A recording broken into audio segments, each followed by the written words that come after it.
공무원이 정답인 줄 알았다. 노량진에서 3년간 컵밥을 먹으며 꿈에 그리던 선생님이 되었다. 합격자 통보를 받던 날 처음으로 아빠가 울었다. 나는 가족의 자랑이었다. 그러던 어느 날 14년의 교직 생활을 뒤로하고 퇴사를 선택했다. 행복하고 싶어서 퇴사했지만 매일매일이 행복하지는 않았다.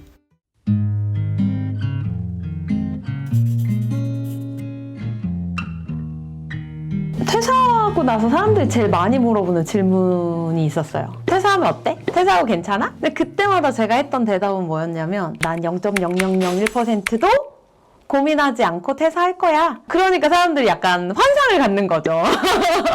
그 앞단에 내가 이렇게 힘들었던 이야기는 다 빼고 100가지 중에 딱 하나 좋은 건데 사실 그것 때문에 나는 나머지를 견딜 수 있었던 건데 이건 오해의 소지가 있겠다라는 생각이 들어서 오늘은 진짜 퇴사 후 5년차 찐 리얼 현실을 좀 이야기해 보도록 할게요. 제가 퇴사를 말리고 싶은 분들이 있어요. 어떤 부류냐면 가진 게 많은 사람. 뭘 가져 있어? 예를 들면 이미 좋은 직장에 다니고 있는 분들이거나 이미 좋은 학벌을 가지고 있는 사람이거나 삼성전자. 네.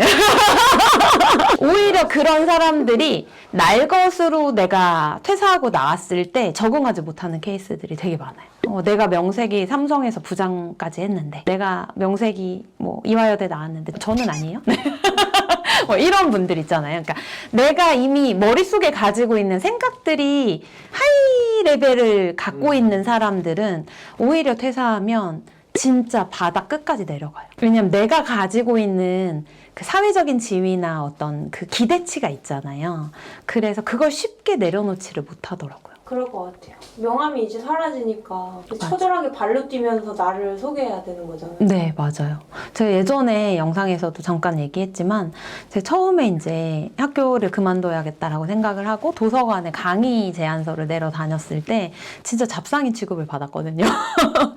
근데 그때 진짜 올라오는 생각이 뭐냐면 나 그래도 명색이 교사인데 나 그래도 공무원이었는데 저 자리에 있는 쟤보다 월급 많이 받았었는데 이러는 순간 진짜 지구 끝까지 내려가게 되는 거예요.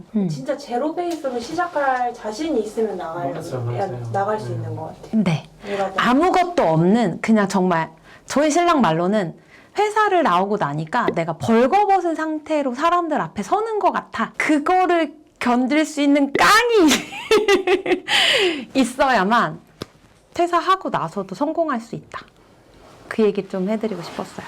저도 회사 나와가지고 자기소개를 할 때가 있잖아요. 삼성이랑 해서 나 상관이 없는데도 불구하고 계속 전 직장에 대한 거야 이게. 약간 그게 남아있어. 그래야 내가 증명되는 것 같으니까. 그러니까 내가 이 올라가는 거. 내 신분 상승이 되는 것 같으니까. 계속 그러니까. 너무 공감해. 그 막 말하면서도 내가 왜 이러고 있지? 막 이런 생각 막 들어. 참고로 저희 셋은 다 퇴사자. 퇴사하면 딱 연상되는 이미지 뭐 있어요? 하고 싶은 건 있었어요. 저희 뭐요? 카페에서 노트북 들고 내가 카페에 가서 유유자적하며 맥북을 켜고 꼭 맥북이어야 돼요? 사실 현실은 그렇지 않아요. 그러니까 저 같은 경우 어떤 케이스냐면 이제 어쨌든 디지털 노마드라고 사람들이 부르고 시간이 되게 자유로울 거야 라는 착각을 되게 많이 하거든요. 현실은 그렇지 않아요. 그러니까 내 여행을 가서도 진짜 요거도 먹는 것 중에 하나가 뭐냐면 밥 식는데 사진 찍고 있을 때, 아이랑 놀러 갔는데 계속 핸드폰 하고 있을 때, 계속 일해야 될 때, 내가 그 직장이라는 장소의 틀만 벗어났을 뿐이지 일을 안 하는 건 아니거든요. 근데 사람들은 그 휴양지에 앉아있는 내 모습을 보는 순간 일은 사라진다라고 생각을 하더라고요. 일은 있어요. 그냥 장소만 이동했을 뿐이야. 얘도 놀고 쟤도 놀고 쟤도 노는데 나만 이래. 놀아도 노는 것 같지 않고 쉬어도 쉬는 것 같지 않은 상태의 지속 이라고 보시면 돼요. 밤 늦게도 블로그 댓글을 달아야 되고 누군가가 질문을 하면 또 대답을 해줘야 되고 그러니까 이게 계속 그 공장이 뭐라고 해야 되지? 공장이 가동되고 있는 느낌이라고 해야 되나? 그래서 사람들이 생각하는 시간의 자유는 환상이다. 그거에 대한 환상을 첫 번째로 내려놓으셔야 퇴사하고 나서도 멘붕이 안 와요. 이 길이 아닌가벼로 안 할 수 있습니다. 두 번째는 경제적 자유를 만들 수 있을 거야 직장인은 월급이 정해져 있잖아요. 그러니까 월급의 맥스치가 정해져 있기 때문에 내가 많은 돈을 받거나 벌 수 없다고 생각을 하거든요. 근데 퇴사를 하면 사실 경제적 자유를 달성하기가 더 쉽다고 생각을 하세요. 맨날 유튜브를 보면 월천 번 사람이 너무 쉽게 많이 나와. 너무 많아요. 네. 유튜브의 환상이 너무 커요. 그래서 그 사람들 이야기를 들어보면 또 그런 사람들이 뭐라고 얘기하면 엄청 쉽다고 해. 그리고 또 뭐라고 해요? 누구나 할 수 있다고 해. 맞아요. 그러니 거기에 대한 환상이 있는 거예요. 근데 좀 달라요. 직장을 다닌 사람들은 한계점이 있잖아요. 근데 이 한계점이 자연수의 범위예요. 즉 여기에서 마이너스는 안 치거든요. 무조건 일을 하면 플러스의 수입이 들어오잖아요. 근데 내가 나와서 사업을 하거나 개인 일을 하거나 1인 기업가가 되면 이 한계점은 부술 수 있어. 내가 잘하면 얘를 뚫고 천장 위로 뚫고 올라갈 수도 있어. 근데 못하면 어때요? 마이너스로. 네. 아래를 찍을 생각을 못 하는 것 같아요. 맞아요. 그렇죠. 아래가 있다는 생각을 못하고 퇴사하시는 분들이 생각보다 많더라고요. 월급을 이렇게 하방이 탄탄하잖아. 밑에가. 맞아. 내가 아무리 밑에. 일을 안 해도 들어와. 이 하방이 있으면. 근데 이제 상방도 막혀 있어. 내가 앞뒤가 막히면 나오면 앞뒤가 다 열려. 틀려있어. 그래서 내가 뭘 안 하면 밑으로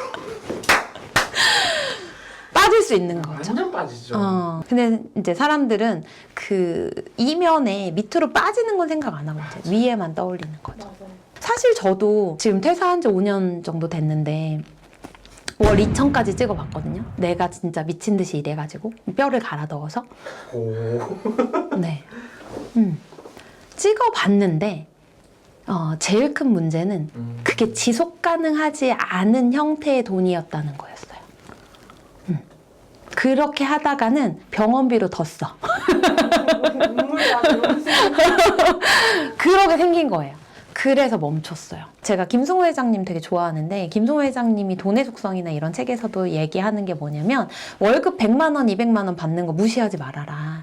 여기 이들이 가지고 있는 힘이 진짜 어마무시하다. 왜냐하면 규칙적으로 들어오는 돈은 예측할 수 있고 예측한다는 건 계획할 수 있고 계획할 수 있다는 건 뭐예요? 미래를 앞서서 설계할 수 있다는 뜻이라는 거예요. 그러니까 규칙적으로 들어오는 돈으로 내가 어떻게 1년 뒤에는 어떤 걸 할 거고 5년 뒤에는 어떤 걸 할 거고 10년 뒤엔 뭘 할 거야가 플랜을 짤 수 있는 거예요. 그런데 오늘은 500만 원 들어왔는데 내일은 0원이야. 이런 사람 저축도 못해요. 그죠? 이게 제가 봤을 땐 퇴사 후에 가장 큰 리스크라고 생각하거든요. 너무 와닿는다. 되게 이제 힘들었던 것 중에 하나가 뭐냐면 이런 디지털 노마드를 하시려고 하시는 분들이나 인플루언서를 하시려고 하시는 분들에게 제가 꼭 해드리고 싶었던 얘기는 뭐냐면 잠복기가 있어요. 잠복기. 제이커브 곡선이라고 하거든요. 그러니까 우리의 성장이 정비례 곡선으로 쭉 하고 내가 노력한 만큼 올라가지 않아요. 진짜 미쳐버리겠는 지점이 그거예요. 나는 너무너무 성실하게 열심히 매일매일 무언가를 하는데 성과가 안 나요. 근데 이거는 내가 정말 열심히 하는 것과는 별개예요. 그죠? 그러면 그 암흑기, 잠복기를 버틸 수가 있어야 되거든요. 근데 대부분의 사람들은 이거는 고려하지 않고 빵 하고 떠진 그 모습만 보는 거예요. 잘 살펴보시면 진짜 잘된 유튜버들도요. 최소 2년에서 3년의 잠복기가 있었어요. 무명 기간이 있었거든요. 근데 사람들은 그건 보지 못하고 지금 뜬 모습만 보고 걔를 쫓아서 가요. 마지막으로 내가 회사만 나오면 좋아하는 일을 할 수 있을 거라는 착각. 요것도 환상이에요. 제가 예를 들어 한번 설명을 해볼게요. 제가 학교에서 근무를 했었잖아요. 교사로. 제가 학교에 있을 때는 수업만 고민하면 돼요. 자, 그런데 내가 나와서 프리랜서 강사가 됐다고 한번 생각해 보세요.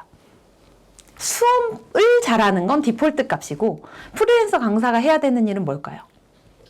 사람 모아요. 네, 모객해야 돼요. 모객하려면 뭐 해야 돼요? 디자인도 할 줄 알아야 돼요. 카드 뉴스 만들어야 되네요. 글도 써야 되네. 페이스북 광고도 배워야 되네. 평균 수준 처리도 해줘야 되는데 세금도 알아야 되네. 다 하는 사람이 이해되시죠? 책방에서 뭐 준비를 하는데 진짜 막 코팅지, 재단기 제가 드리고 싶었던 이야기는 뭐냐면 내가 어떤 거를 감당할 수 있는지를 좀 생각해 보셨으면 좋겠고 어떤 거를 포기할 수 있는 사람인지를 좀 생각해 봤으면 좋겠다. 그럼에도 불구하고 네, 내가 생각했던 딱 하나의 목표를 달성할 수 있다면 저는 이 모든 거를 다 견디면서 지금 이 삶을 선택할 것 같아요. 어떤 목표였어요? 내 삶의 선택권이 있었으면 좋겠다 였고요. 두 번째는 내가 만나는 사람들을 내가 선택하고 싶다는 그 두 가지였었어요. 내가 보고 싶지 않은 나에게 힘듦을 주는 사람들을 내가 안 볼 수 있는 자유. 요거. 그리고 내가 일을 할 때 나의 컨디션에 맞게 나의 삶의 어떤 사이클에 맞게 내가 선택할 수 있는 자유. 이 두 가지 자유를 저는 포기할 수 없었고 지금 다시 물어본다고 하더라도 그럼에도 불구하고 저는 퇴사를 선택할 것 같아요. 앞으로도 일에 대한 이야기, 업에 대한 이야기 채널에서 많이 나눠보려고 하거든요. 구독, 좋아요 눌러주시면 저와 함께 더 많은 이야기를 나눠보실 수 있을 것 같습니다. 힘들어도 월 2천이면 꼭 하는데